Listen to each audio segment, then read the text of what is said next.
Saudara, meski Jokowi sudah 2 kali diperiksa Polda Metro Jaya, bahkan penyidik juga sudah menyita ijazah SMA dan S1 Jokowi. Pihak Roy Suryo CS masih kukuh meragukan hal tersebut. Karenanya relawan Jokowi menyebut upaya Roy CS adalah balas dendam politik yang disokong oleh tokoh besar. Sejauh mana kebenarannya dan siapa tokoh yang dimaksud, kita bahas sore hari ini bersama terlapor kasus dugaan pencemaran nama baik Jokowi, Rismon Sianipar, melalui sambungan Zoom. Bang Rismon, selamat sore. Dan ada juga pelapor Roy Suryo CS dari Pradi Bersatu, Ade Darmawan. Selamat sore, Mas Ade. Selamat sore, Mbak Audrey. Sore, ya. Mbak. Saya mau ke Mas Ade dulu. Mas Ade, dalam konferensi pers Anda di Polda kemarin bersama Bang Silvester usai diperiksa penyidikan, ini Bang Silvester bilang nih, ada 3 cluenya. Yang pertama, dendam politik Pilpres 2024. Berikutnya ada kemudian tokoh besar politik di balik ini. Dan yang terakhir adalah mau adu domba pemerintahan saat ini alias Prabowo Gibran saat ini pemerintahannya. Jadi sebenarnya ini mengarah ke siapa sih yang dimaksud? Ya, jadi gini Mbak Audrey, kalau kita berbicara isu-isu yang dikelola, jadi kalau saya melihat ya, ini pengelolaan isu yang ada saat ini. Artinya kalau dia berjalan sendiri nggak sampai segininya sebenarnya sih. Kita juga secara nalar berpikir bahwa ada yang memanfaatkan isu-isu tersebut. Dengan cara apa? Dengan cara bergabungnya kelompok-kelompok ini menjadi satu. Itu yang pertama. Kita melihat dari segitu. Terus kemudian isu-isu ini dikemas benar. Dikemas betul menjadi sesuatu yang saya rasa bahwa ini tidak masuk akal. Dikemas artinya berarti ada kesengajaan. Kesengajaan, ada upaya-upaya kesengajaan yang saya sendiri, nalar saya itu tidak bisa menerima. Kenapa? Karena gini, kalau terkait ijazah dan ataupun skripsi itu sangat mudah membuktikannya, Mbak Audrey. Ya, gampang banget.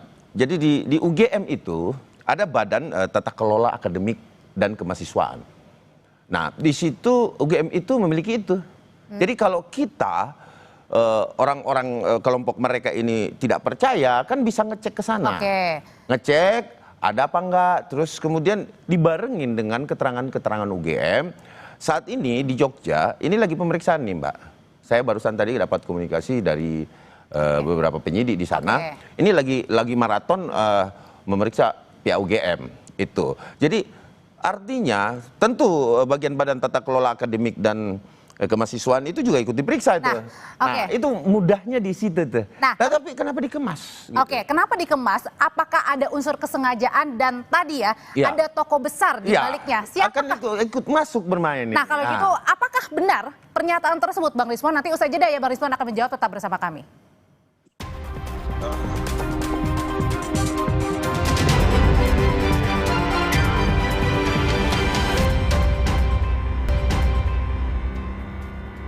Menyambung pertanyaan saya sebelumnya, Bang Rismon, Mas Ade dan kawan-kawan ini menduga bahwa ada tokoh besar di balik isu ijazah Jokowi ini. Siapa sebenarnya tokoh besar? Apakah benar hal tersebut? Cuman hanya Bung Ade dan Pak Jokowi ini, manalah ada. Ya, kalau ada tokoh besar berarti saya... Ada yang ngerancang katanya, Bang. Menerima dana dong, ya Rp1 pun saya tidak menerima apapun, kan bisa dicek PPATK atau BIN atau Badan Intelijen yang lain, itu hal yang gampang. Saya penulis, programmer, penulis buku di Amazon, ratusan buku, nggak ada. Saya memang hidup dari royalti. Tetapi kalau dituduh seperti itu silahkan aja diperiksa. Kalau saya sendiri sih nggak ada kaitannya dengan ormas atau organisasi politik atau apapun atau tokoh politik apapun. Ini memang independen tanpa bias. Jadi artinya tudingan ijazah Pak Jokowi yang Anda layangkan bersama kawan-kawan ini adalah murni karena keresahan, bukan ada yang menggerakkan?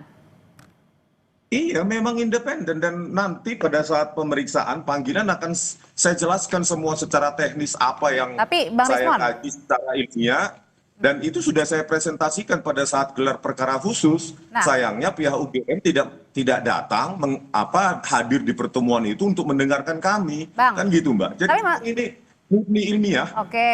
Bang, tapi ini yang dipertanyakan juga adalah bahwa Anda pergi ke desa KKN Jokowi, kemudian juga menemui dosen Pak Kasmujo. Apakah benar ini menggerakkan sendiri dana-dananya nih?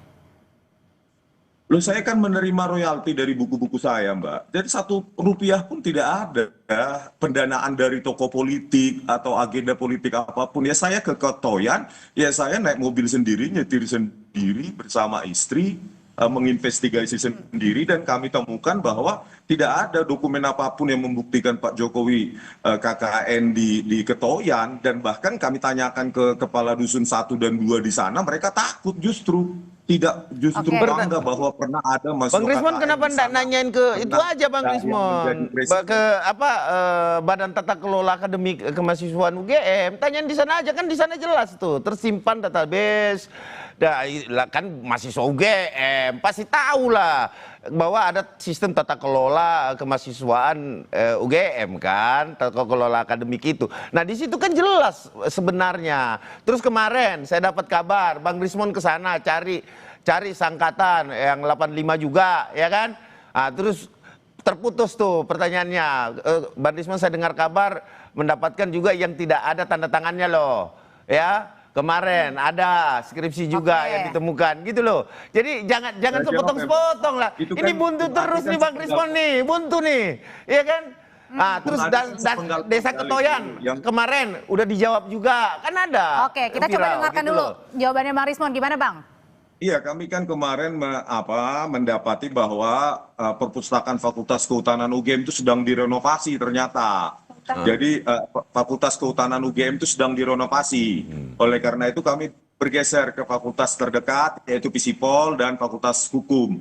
Nah, apa yang dinyatakan Bung Ade itu dinyatakan bahwa tahun 84 itu skripsinya itu memang belum masih dalam revisi. Itu kata petugasnya, yang tidak ada tanda tangan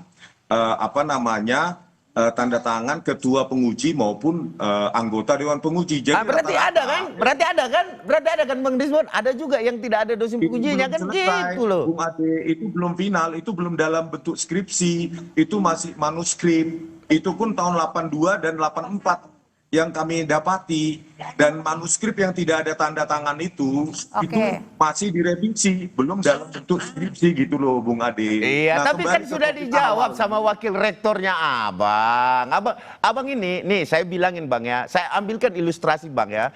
Bang Rismon ini ya adalah cucu. Nah, ada 2 cucu nih. Ya, kan Bang Rismon selalu bilang asli loh UGM. Nah, ini ada 2 cucu nih berantem nih. Satu neneknya itu adalah UGM, melahirkan anak namanya fakultas apa di UGM Bang Rismon? Bang Rismon fakultas apa?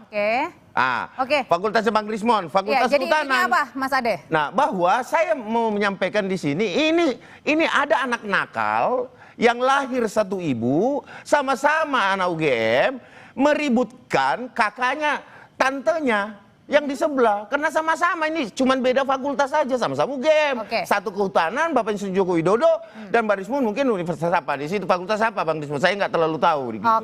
Nah, ini dia meributkan sama-sama anak UGM, jadi bingung kita bahwa sebenarnya kalau kita mau melihat secara adil ya, nanya aja ke UGM-nya. Karena tidak ada konfirmasi yang paling valid selain UGM, karena ahli juga Mbak. Bentar, dikit lagi, bahwa ahli juga itu nanti nanyanya ke sana setelah di pengadilan nanti gitu loh.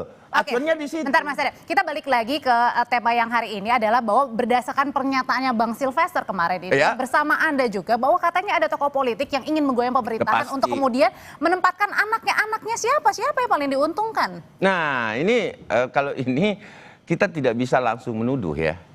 Nah, mungkin di sini dugaan-dugaan saja. Dugaannya siapa? Langsung mengarahnya ke siapa? Anaknya ini siapa? Saya tidak bisa langsung menjurus ke sana. Tetapi dengan tampilan saya, mungkin teman-teman Kompas TV dan teman-teman pemeriksa dari Kompas ya seluruh Indonesia sudah melihat tampilan saya hari ini, saya berbaju apa gitu, ya kan?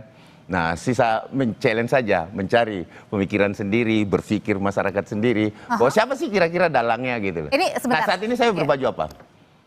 Nah, itu mungkin salah satu clue yang bisa saya sampaikan. Berarti antara clue-nya ini adalah biru. Ya, Oke, saya nggak oke, bilang, coba tapi saya sekarang tampilannya seperti ini. Saya coba lempar ya kalau gitu ke Bang Rismon. Bang Rismon, ini ada katanya ada dikasih kisi-kisi, ada clue-cluenya. Nah, sebenarnya apakah benar tudingan-tudingan bahwa ada tokoh politik ini ada yang ingin menggoyang pemerintah untuk kemudian ini menempatkan anaknya? Itu Bung Ade itu kan cuma narasi liar dan tidak berdasar ya. Ya, Saya ilustrasi. bergerak independen, tidak ada yang menyuruh-nyuruh saya harus ke Ketoyan, harus ke KPUD Solo, harus ke perpustakaan UGM, harus ke Humas Polda, itu semua biaya sendiri saya. Iya, tapi Saya tidak bisa disuruh Bang bertanggung Rismon, jawab untuk diri cuman saya sendiri. disuruh terus Membiayai lanjutkan perjalanan perjuangan, kan begitu. Ini masalahnya dugaannya ini ada bukti nggak? Ya, maksudnya mungkin tidak disuruh, Mbak. Oke. Artinya disuruh-suruh diperintahkan itu nggak mungkin. Tetapi kalau diberikan semangat, ayo dong, terus dong. Nah, itu pasti saya rasa itu sering terdengar di telinga Bang Rismon ketika dia berkumpul dengan kelompok-kelompok yang lain. Ayo dong, terus pasti gitu. Sementara database yang dipegang kan zong. Kalau saya bilang memaksakan penelitian yang minus. Oke, kalau Minor, Bang. gimana minor. Bang Rismon? Gantian bicara dulu dong, ini Bung Ade menguasai banget ya. Oke, silakan Bang Rismon.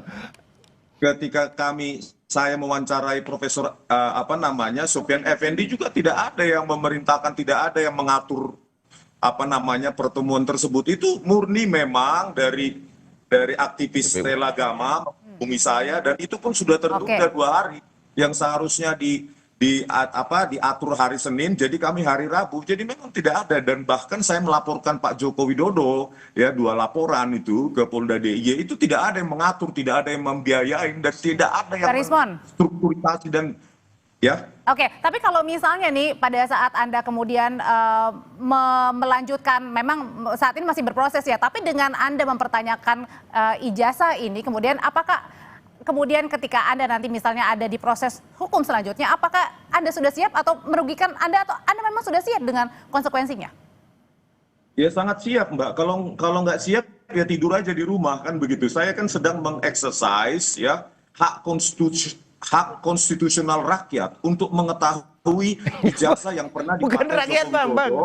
Rakyat yang mana? Presiden tahun 2014 dan 2019. Karena kami dapati bahwa pada saat di KPUD Solo ya tidak ada berkas verifikasi ijazah Pak Jokowi tahun 2005, dan itu dinyatakan langsung oleh Ketua KPUD sekarang. Oleh karena itu maksud kami bukan untuk memenjarakan Pak Jokowi, tetapi kami mengeksersis hak rakyat untuk mengetahui ijazah tersebut. Gitu loh. Kalau gitu Bang Untuk Rismon, perbaikan KPU ke depan sehingga tidak menyisakan ruang gelap untuk calon-calon pemimpin masa depan, begitu, Mbak. Oke, jadi ini murni ya, begitu ya, maksud Anda ya, begitu ya. Oke, kalau gitu terima kasih Bang Rismon. Kemudian juga Mas Ade, terima kasih ya. Nanti kapan-kapan kita berbincang lagi ya. Siap. Saya senang sama Bang Rismon ini. Oke, selamat sore semuanya.